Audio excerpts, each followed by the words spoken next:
Welcome to the JMJ Commercial Realty Podcast. Dive into market insights, winning strategies, and the stories shaping today's commercial real estate landscape. Let's get started. Hello and welcome everyone to the JMJ Commercial Realty Podcast, episode 12. And this is a special episode where we have a guest with us today. So you normally have me, Adam Schertzer. I work for JMJ Commercial Realty, and we have our broker and owner of JMJ Commercial Realty, Josh Cedia. How you doing, Josh? I'm doing well. How are you, Adam? And we have special guest star Benjamin Coulton coming to us all the way from Framingham, Massachusetts. How you doing, Ben? I'm great. I'm happy to be here. Thanks for having me. And if you can just tell us a little bit of who you are and what you do. Sure. So I am a real estate attorney. I primarily practice residential and commercial real estate. I haven't been a real estate attorney my entire attorney career. I was a civil and criminal litigator prior, but I have been practicing real estate for the last 6 years, and I have been an attorney for now 16 years, and I love the fact that I transitioned to real estate law, and I just love all things real estate. Awesome. So what made you want to get into real estate law? So that's an interesting story. So I guess I kind of tell this anecdote when people ask me this question, and I'll tell it to you guys as well. When I used to be a bar advocate, or basically a criminal defense attorney, and a lot of times I would meet my clients. I would get assigned my clients from a judge, from people who couldn't afford an attorney, and I would meet them for the first time in the jail cell below the court, in the basement of the court, with bars between us. Um, you know, Now that I practice real estate law, I meet most of my clients across the dining room table, which is a lot nicer. And um, I find that the atmosphere and the experience of being, I guess, in the same, you have the same goals as the opposing party, whereas you want the same outcome. That the non-confrontational aspect of transactional real estate law is, I didn't realize how much I liked it until I started practicing it. When you don't have to be adversarial and you don't have to be confrontational all the time, you don't have to, in order to win, you have to make the other side lose. Um, that's a great feeling, and it really, I don't know, it's like it feels good to the soul. And as soon as I started practicing it, I knew that this is what I wanted to do. I wanted to be involved in, where you're essentially making two groups of people's dreams come true at the same time. You're helping someone either move into their first home or start a business, and letting somebody else move on to the next chapter. And that's a great feeling when everybody is in it together. The other thing that I really like about real estate law, especially in Massachusetts, is that properties here are just so unique and old and have so much character to them. Unlike maybe a lot of planned cities out west, or Southwest Arizona, where you see a lot of suburban neighborhoods built in cookie cutter fashion. There is just so much history and uniqueness to property in Massachusetts, and there's like a story behind every property. That's kind of cool too. Yeah. So, yeah, I mean, I could go on and on about what I love about real estate law, but I just wanted to give you a couple of anecdotes. Yeah, no, that's great. I like what you're talking about with the not competing. You're both trying to get to the same outcome, same goal. And it's For the interesting. most I'll just part, for the bring most up a, part. a quick story where I had a sale this past year where I felt like one of the attorneys was trying to win the closing, and even talking to the other agent in the deal, and that's the term she used. She's like, I've never seen an attorney try to win the closing. I know that was kind of frustrating. Have you ever worked with other attorneys where Yeah, they've made it more difficult than it really has to be. Uh, for sure, for sure. And I think where that comes from is I think that there's some attorneys out there that have um perhaps a little bit of self-confidence issues where they feel like they need to prove something to their client. mm, They need to prove their value add to a client. And so they want to be cutthroat about everything. And I find that that hurts your transaction quite a bit. That doesn't serve your client best because ultimately your client wants to buy the property, your client wants to sell the property. Your job as an attorney is not to get in the way of that. As a litigation attorney, sure, your job is um, to enrich your client or protect your client in every possible way. But in real estate, it's a little different because you're not trying to maximize value necessarily. You're trying to achieve an end result, which is the purchase or sale of a property. mm, And ultimately, clients are going to be much happier with you if you do that in a smooth, seamless way than if you're creating artificial bumps along the way that are not necessary. So, you know, where I come from in the practice of law, the best litigation attorneys are the ones that immerse themselves in the injustice of something and they kind of enter that, I don't know what you want to call it, but like you get into that mode of where you're fighting for justice. I had to learn how to take that feeling off when it came to real estate law because there's multiple parties in every transaction that you really need to impress. I mean, there's a real estate broker, there's a lender, there's a title company, and you really need to show that not only are you a value add, but you're easy and helpful to get along with. And if all you're doing is raising issues that are putting the deal at risk, you are hurting your own business. You are hurting your own ability to get referrals. So it was an interesting transition that I had to move from the whole, oh, that's an injustice. I can't let that. Oh, that provision in the purchase and sale agreement is totally unfair. Or they shouldn't be able to, um, be able to get away with that thing not being repaired. You know, you have to think about the bigger picture a lot. And I'm checking myself often on that. mhm. No, it's really interesting. So with that in mind, what are some of the, things that maybe will help your clients fight for, or something that maybe comes up often, or things that you see in transactions that you're like, oh, you need to warn your clients about, that said something along that lines that you've come across that Are you referring specifically to commercial real estate or real it estate in could be general? could be real estate in general.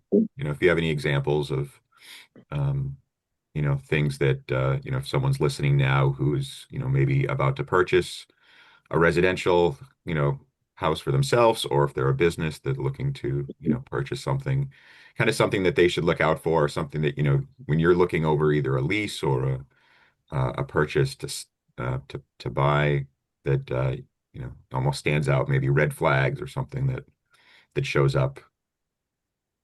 Yeah. No, normally for me, red flags come in during the negotiation of the purchase and sale agreement. Mm, So typically, after after you have an offer accepted, the selling attorney will put out an initial draft of a purchase and sale agreement, and then the buyer attorney will then edit or redline that. Um, for example, if I'm the buying attorney and I redline a purchase and sale agreement, and most of my red lines, are standard things that I think you'll see that are pretty customary to the industry. If I see the seller attorney take out some of those red lines with no explanation, that usually is an indication of a red flag. Like, why are they taking that out? That's pretty standard. What are they trying to hide? I'll usually follow that up with a friendly email, trying to dig for more information.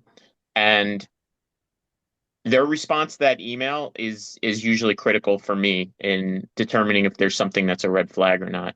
If they seem like they're trying to hide something, it becomes very apparent at that point. You kind of asked a lot here, is like some of the things that I think are important um, to advise clients on, and one of the things that I thought you might ask me is like, what is the difference between representing a client in commercial real estate versus residential real estate? Hmm. Um, I I don't want to go on and on with you. You might want to get to that later, but I have different I have different things that I advise people on the different types of real estate.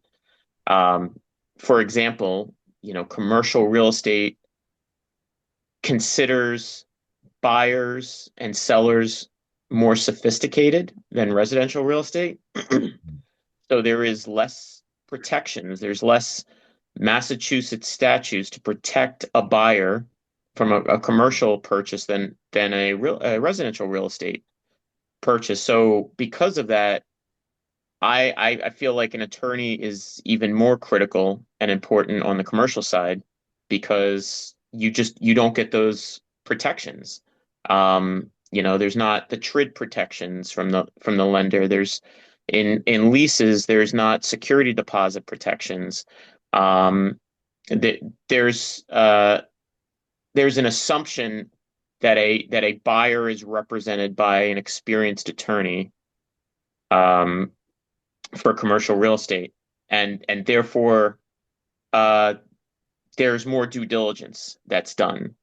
So, I always recommend, especially in commercial real estate, that a buyer has an attorney. Um, the other thing, the other thing that came to my mind when you asked that question is title insurance.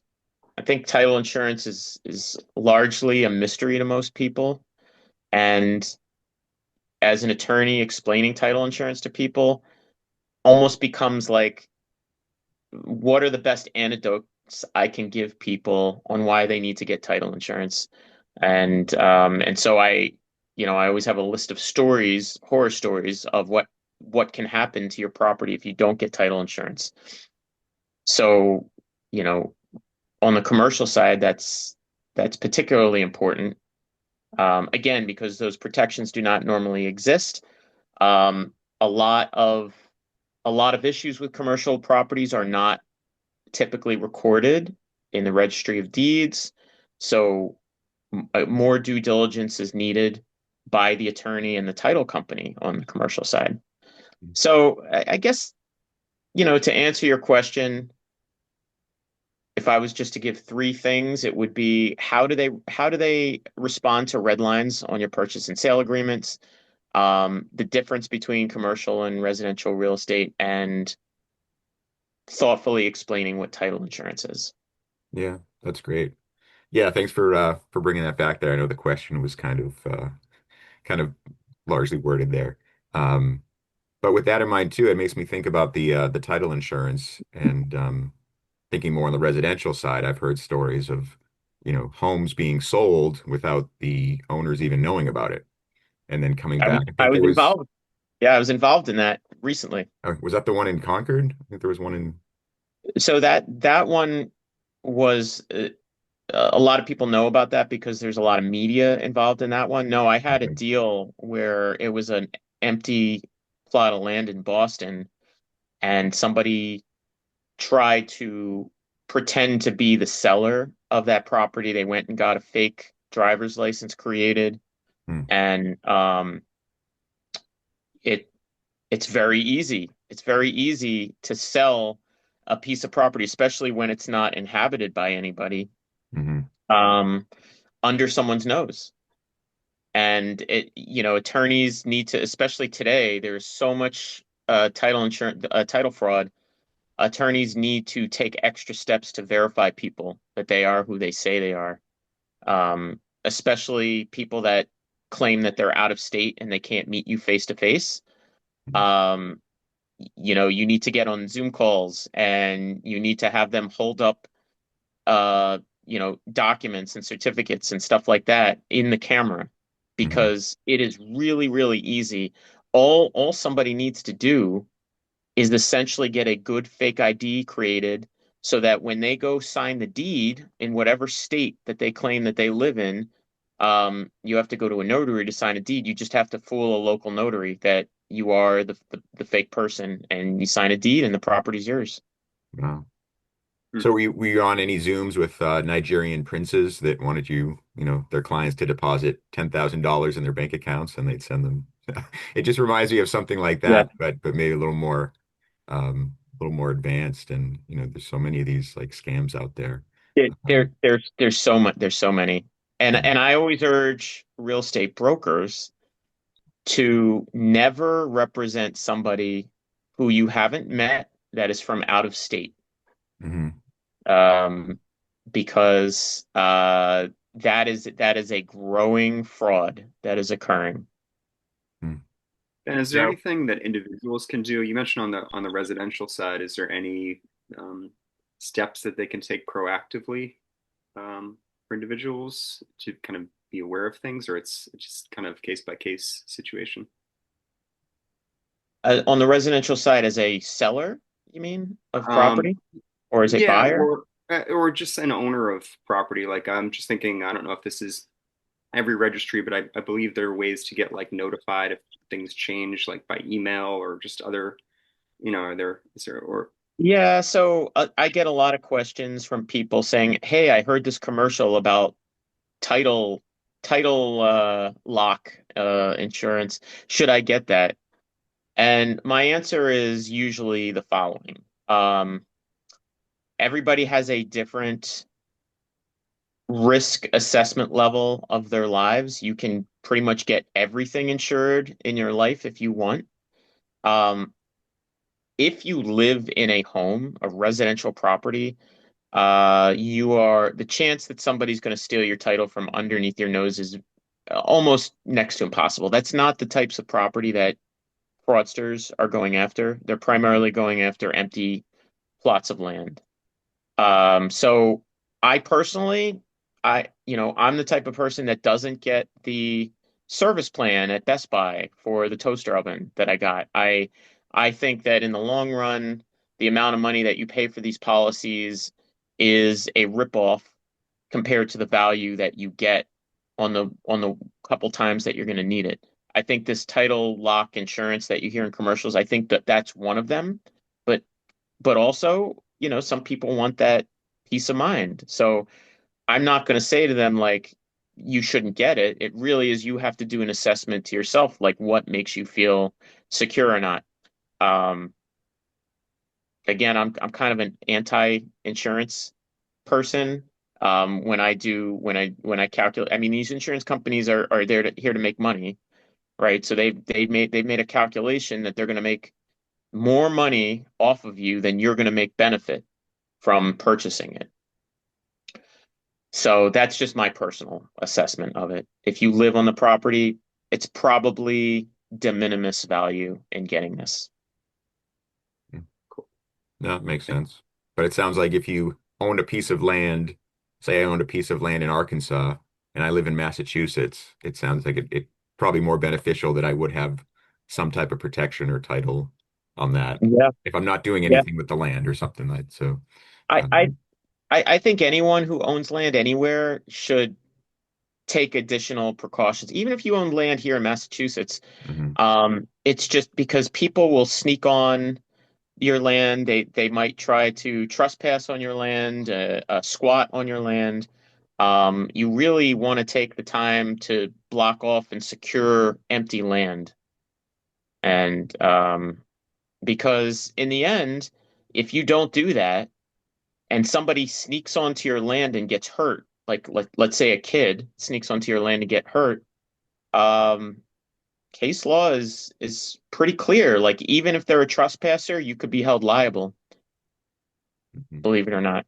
Yeah. Good to know. Well, I don't own any land yet, but I will definitely keep that in mind when I do purchase Well, my we got first we got to piece of change land. that. We got to We change that. do. Josh, do you own Yes. any land? No, You're not a not at land this point. man? I'm No. not.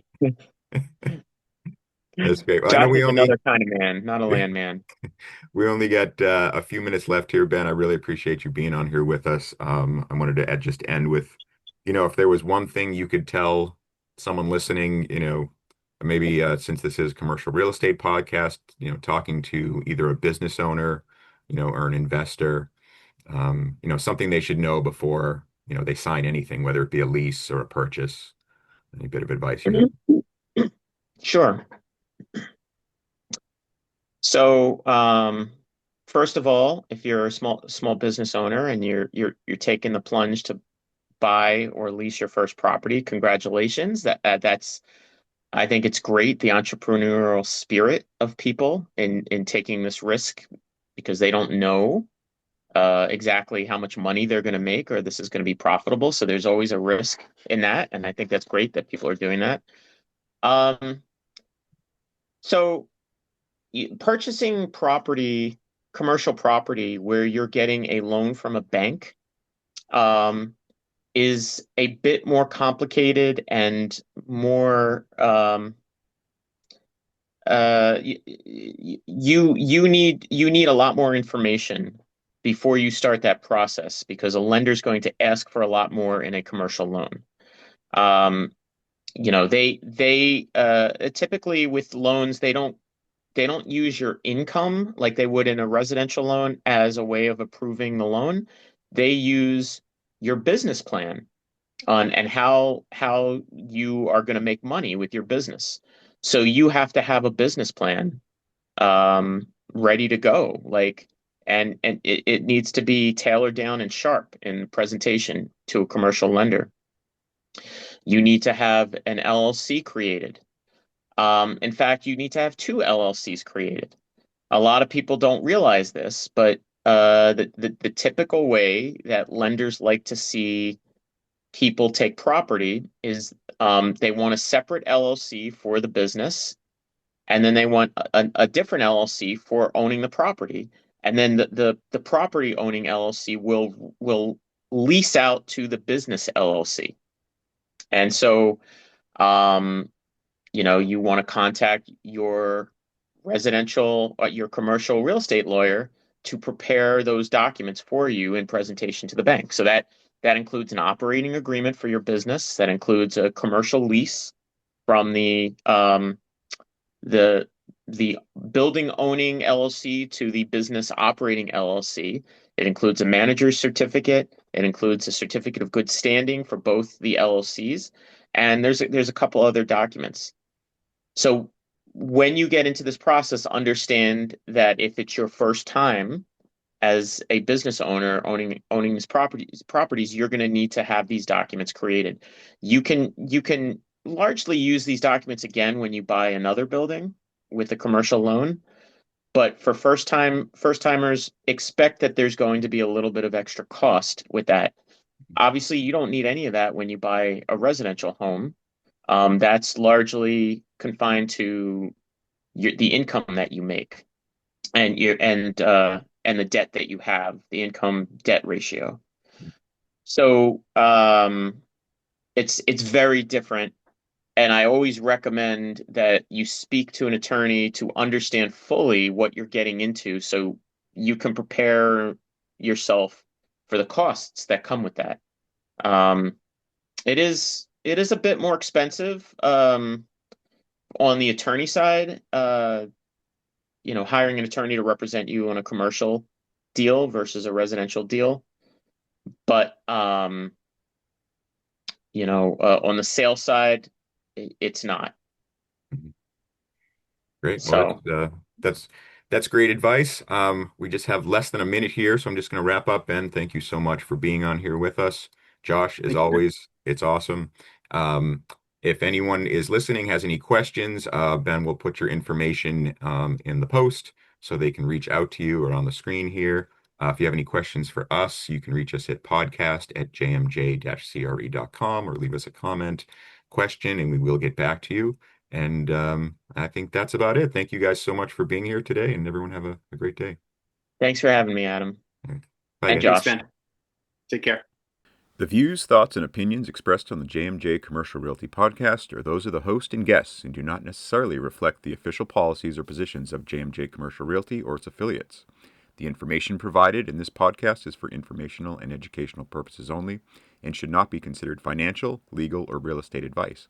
Listeners are encouraged to consult with qualified professionals regarding their specific real estate or business needs. JMJ Commercial Realty makes no representations or warranties as to the accuracy, completeness, or suitability of any information discussed.